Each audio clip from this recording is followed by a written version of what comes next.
Good morning, everyone. Welcome to Sports Shorts Daily, presented by LeBears Casino. Ronnie Rantz alongside Tommy Krysan, TK joining us over at Court Street Cafe in downtown Port Allen. I am at Pete Goldsby Field, better known as the Gold Mine, each summer for the Baton Rouge Rougarou, the home of your 2025 TCL champions. And we are in kind of pack up, clean up, mold mode over here at Pete Goldsby Field. And of course, rocking the Rougarou Championship T-shirt, which of course are available right now for sale at brrougarou.com. Click in the store there. You can follow us on social media. Click the link to our Shopify. You can get this. We have this Rougarou TCL T-shirt for sale. We got youth sizes, large adult sizes.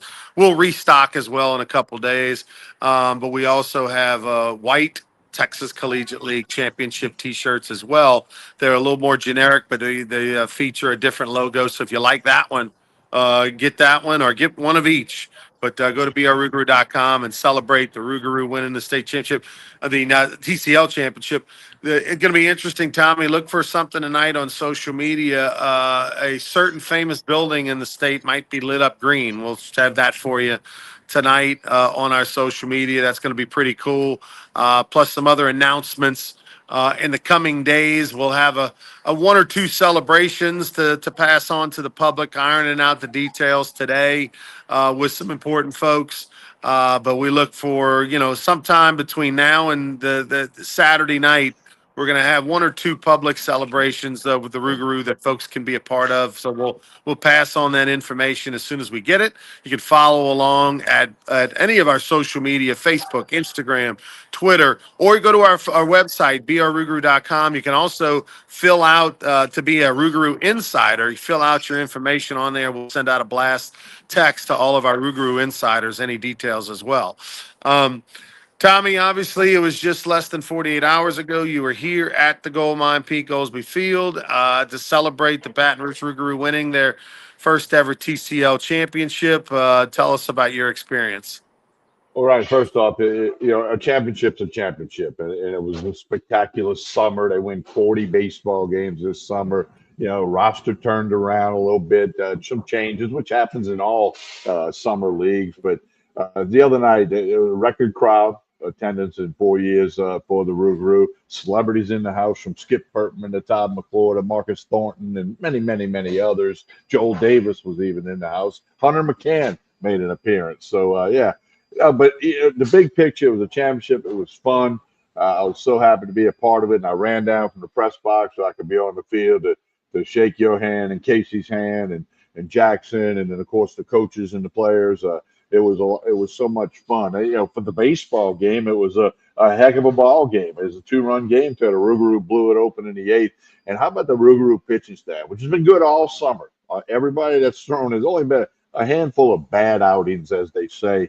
But to only allow 3 hits to a very good Victoria General team, no hits in the 7th, 8th, or 9th inning when the game was tough and in the balance, no question about it. I mean, they're the defending league champs. Victoria's got a solid franchise, great team, coach, front office, the whole bit. Ownership's great. But it was the Rougarou's night. They got it done with some timely hitting, some great defense. I mean, some of the leather they flashed was unbelievable. So it was a great game. It was the 40th win, and all 40 of them were good, but the other one was the best because it brought home the championship. It brought home the Haddock Trophy, which the winner of the league gets, and just a really, really fun summer. And now we're ready for the parties, and we want people to go get that merchandise, and it's going to be big.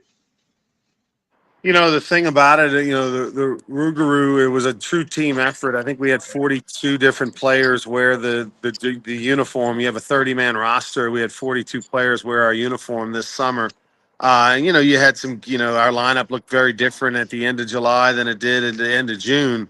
When we went 20-3, we had a little more firepower in our offense, and we lost some of that firepower due to injuries. And but we figured out a way. We pitched well all year long, and we figured out a way how to scrap and get it done. And we came, the bottom of the order really came through. We had guys that hitting sub 200 since they've been with us for a couple of weeks. haven't really swung it well, came through in the championship game. I think we had 4 hits between 3 guys that really had struggled the last couple of weeks. And, the top of the order didn't have a great night. The bottom of the order picked it up, and that's a sign of a good team. Yeah, it really is. It was a team effort. I mean, teams win championships. You can have the player of the year like you did with Josh Shelley and pitcher of the year like Fabian Hernandez, and 5 guys on the all PCL team, but you still have to have a team to win the championship. And that's what it was. I mean, it was a close knit group. Obviously, my 4th year with the Rougarou since the day you bought it when you called me and said, "Hey, you're gonna be a part of it." And I don't know what you're doing yet, but you're in. So I've been in, and I think the closest group. And I want to give a shout out to the interns. I mean, what a fantastic job these kids did. In particular, if I may, with Colin and Sam, with what they helped with the broadcast operations. It's the best broadcast in 4 years that the Rougarou had with the stream, and so many people. There were a lot of people watching the other night. And thank all the guys that helped me announce, and from Jeff Palermo to Damon Sunday to Patrick Wright, Garrett Walbert. Hey, we did our end, but it was on the field. It was this team, it was this clubhouse that won a championship. And you and Casey should be very proud. Jackson Demouy, I know, played a big role. Monica and Ronnie in the concession stand. I mean, it takes a team to do it. Kim running the interns. And everybody did their part, which is how you end up with a championship. And I'm so happy, number one, for you, and number two, for, all the fans at Rougarou. Yeah, I'll tell you, uh, like I said, it takes a ton of people. And our broadcast, from a standpoint from the Rougarou stream, from game 1 to game, 60 or whatever, 50 something, was pretty impressive how it got better. And something to be proud of. Definitely at the end of the season was the best broadcast in the league, no question about it. So now, look, the bar is set, right? The bar is set high at this point now as an organization, whether it's on the field, off the field. Year 4 was better than year 1, et cetera. And so now we have a higher bar for ourselves in 2026, and we hope folks will follow along on social media throughout the off season as we, will Coach Klein be back as head coach next year? It's not a question of do we want him back. It's a question of his own career, and he's going to be trying to be a college coach, and will that keep him away from us next year? What players will be back next year? Which players are eligible to return? Which players do we want to offer back? I mean, all those decisions are big decisions that'll be made really in the next 30 to 60 days at latest. And we'll be probably, putting out a roster online, at least a fall roster to get the party started. Probably by November 1st, you'll see on our website a 2026 roster. Now, that roster won't be complete until obviously mid-May of 26, but we'll at least have probably half the players, if not more, signed by November 1st. So, it's an exciting, it's just like when the LSU wins the national championship in baseball, Jay Johnson gets a little bit of time to enjoy it, and then it's right back to work, putting together his squad, his staff, his everything for the next year. Well, that's kind of what we're doing on a smaller scale with the Rougarou. And, obviously when you win, it makes people feel good. There's a lot of players we got. Hey, I want to be back next year, and we have to decide, do we want them back? Do they really want to come back? What role? And you got to have those honest conversations. And so we're excited about doing all of that. So pay attention to our social media. Got a few big announcements this week. Go like us on Facebook, Instagram, and Twitter. LSU football, Tommy, they're rolling along here 5-6 days into camp. What's some of the news coming out of there? Well, practice number 5's this morning. Coach Kelly will meet with the media, so you'll get some info later today from your favorite source. And, a lot of talk about the new offensive line. Gavin Nussmeier took them and a couple of players to get a big lunch over at Walk-Ons. And, so LSU, it's the camp. The coaches are very busy getting ready for Clemson, okay? That's what they're doing. Everybody says, oh, no, they're getting ready for the whole season. They're getting ready for Clemson, which in a way is getting ready for the whole season. So it's getting closer. The words are coming out, stories are coming out, all the people covering LSU football, nationally and locally, obviously. So it's gearing up. There's no question. And now that the Rougarou are done, everybody can focus on LSU football. Well, LSU football. I'm excited about it. That Saturday Clemson game. I'll be at the Titan Combat Championship MMA event that Friday night at LeBear's Casino. Only the second time LeBear's Baton Rouge is ever going to have mixed martial arts, and Titan Combat Championships is putting it on. So I'll be there that Friday night, the 29th, and then fly up that Saturday morning to go to Clemson. And there's something different, Tommy. Yeah, you don't get all the pomp and circumstance of the vacay like you do if they play in Vegas or Orlando or some other Dallas. Where you go in, you party for a couple days before the game, you see a million Tiger fans, you're at the bars, the restaurants, the hotels, having a good time. This isn't that kind of trip. This is all about the tailgating in the game. There's not a lot of fun, awesome things going on around Clemson. This is about getting there and then maybe a little tailgate fun before the game and then, that day and then playing that game. But there's just something special about playing a game in someone's, at the rival's home stadium versus a neutral site. We're used to going to playing this game in Orlando or Atlanta or whatever and having 60-40 maybe Clemson fans because it's closer to their region than ours or whatever. This is going to be, 85%, 90% Clemson fans and 10% LSU fans. It's going to be much more difficult and much more of a challenge. Yeah, well, and Clemson's a very good football team. They're going to be ranked high. They got a quarterback that's a Heisman Trophy candidate, just like LSU's got Nussmeier. They got Cade Klubnik, and they finally embraced the portal. Dabo Sweeney, their coach, who's got some national championships in his pocket. It wasn't all about the portal when it first happened, where he kind of shifted gears, realized he had to embrace it. So, Clemson's a 3.5-point favorite, depending on where you look right now. So they're at home in Death Valley Junior, as Coach Kelly called it. But it's really going to ramp up that week of the game, and it's going to be a lot of fun and national TV, and it's what college football is all about. Handful of games on the 23rd. I think Kansas State's the biggest name in action. But there are a lot of games. The day LSU plays Clemson, Ronnie, that morning, Texas is at Ohio State. That afternoon, Florida State and Alabama. So you'll be able to get your fix in real soon for college football. Speaking of the 23rd, Nichols plays at home on August the 23rd against Incarnate Word.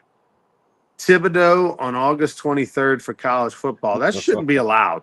That should be against some sort of weather rule or whatever.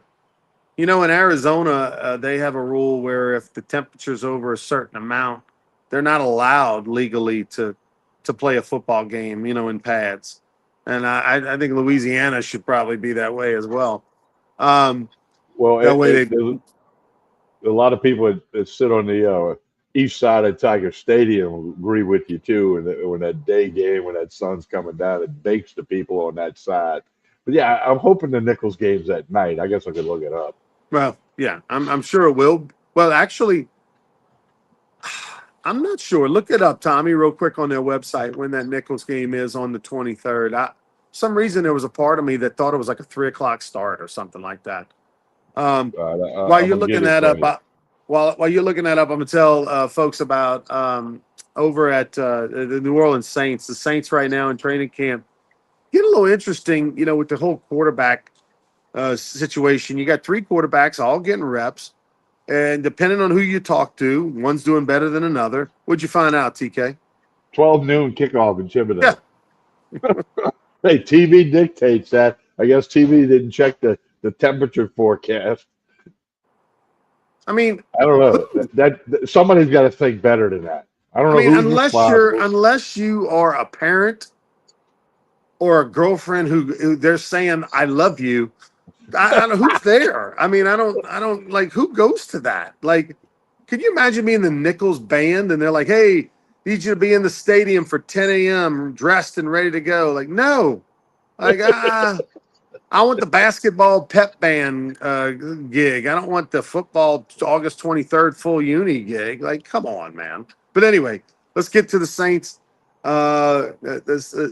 Spencer Rattler came out last week when asked and said, hey, I thought I've been the best quarterback in camp, but somehow that's not what the coaches are thinking. Well, he's got the best numbers, okay, and he's got the most experience of the quarterback room. But, Kellen Moore has truly made this a three-headed monster, a three-headed race. And I think that's good mentally for the guys. He wants to find out who his best quarterback is in the quarterback room, in the locker room, on the practice field. Exhibition games start this Sunday out on the West Coast against the Chargers. I think he's truly playing that three-man race for the quarterback position. So he was going to be QB1, and I think he's truly doing that. If I had to bet a Coke Zero on it, I would say it's going to be Rattler when they play the Cardinals in the Dome for the season opener.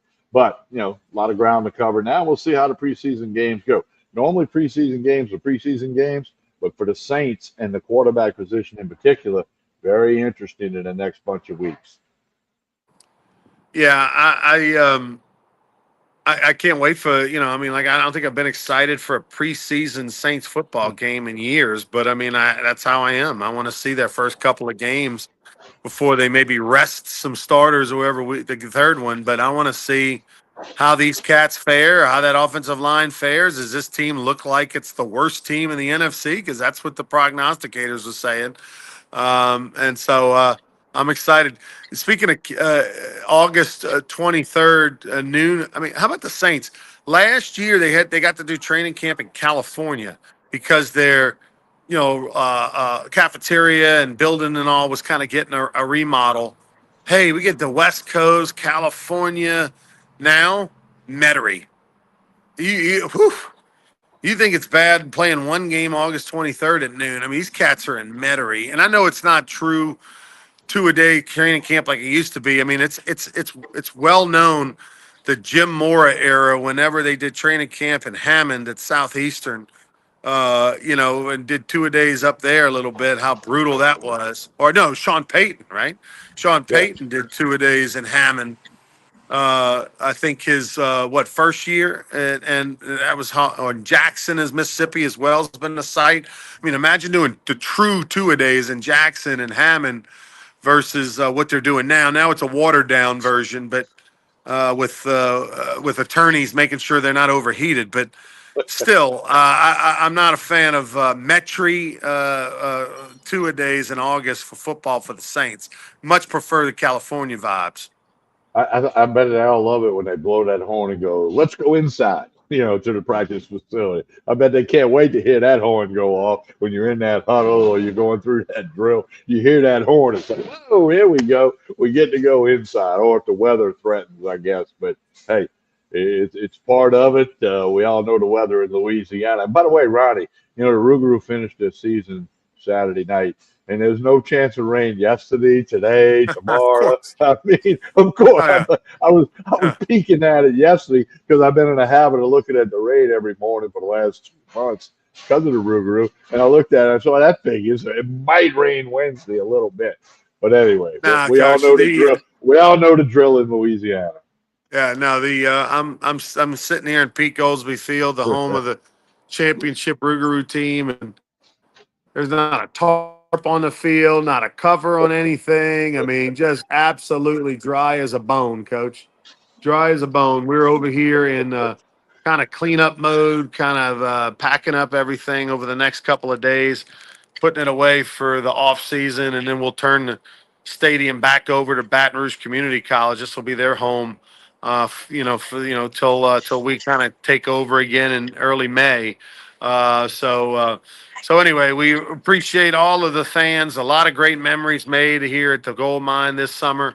We'll be ordering rings in a week. We're getting sizes from our staff and our players and our coaches. And then we'll be ordering our Jostin rings. Looking forward to that, getting those in a couple months and having a celebration with our team. But look for some announcements follow us on social media. We will have one or two public celebrations this week that we're working on the details as we speak. And then we'll put a bow on things in about a week and look turn our page towards 2026. And before long, it'll be the week of Thanksgiving, and we'll have our season tickets on sale. That'll be when they come out. Is the week of Thanksgiving is when season tickets and our schedule will be announced, and we look forward to everybody being here, filling up this ballpark again next summer, and hopefully doing it all over again. Well, Ronnie, as they say, the trend in the last bunch of years, you got to run it back. Okay, we got to run it back, and I know there'll be a lot of similar faces and many the same from the front office through the team roster. And there's going to be different people. But now that the tradition has been set, the bar's been set, 40 wins, Louisiana Division title, TCL title, Haddock Trophy. Hey, there's some bars set now that weren't there, when we started the venture into year 4 under your ownership. So it's going to be different, but it's going to be fun. I can't wait. Put your seatbelt on. Get ready for the ride. All right, for Tommy Krysan, I'm Ronnie Rantz. I'm going to let TK tell us about Court Street Cafe as we get out of here. And don't forget, this championship T-shirt, you can have one as well. Get it at brrougarou.com. Follow us on social media. Click on any of the links you see. We'll be promoting the T-shirt for weeks and weeks. Hope everybody has a good one. TK, tell us about Court Street. Yeah, well, Court Street Cafe, breakfast, lunch, dinner, Monday through Saturday. Steak night on Saturday night where you can get the ribeye or the filet. Really a great deal on Saturday nights, half price on some bottles of wine. Filet, ribeye, they get their steaks from Tremonti's Meat and Seafood. So Court Street Cafe in Port Allen, steak night on Saturday night. That's each and every week. But do not forget the breakfast, the lunch, the dinner. Connect with them on social media, Facebook and Instagram. They do a great job of putting out lunch specials. Today it's red beans and rice. Go figure. It's a Monday. They got dinner specials. They got a dinner special of the week that's available each and every night. If you haven't come into Court Street Cafe, Jason and the staff do a super job here. Tell Jason you said that you heard us talking about it on Sports Shorts Daily. Court Street Cafe in Port Allen. Again, go get your merchandise at brrougarou.com. Hopefully you can do that for you. And as we always say, like and share this show, whether you're watching on Facebook, X, or Instagram, or wherever you watch it. YouTube, we got a lot of people. So like and share this show. Appreciate it very much. Next episode of Sports Shorts Daily will be Wednesday morning. Until then, have a great one, everyone.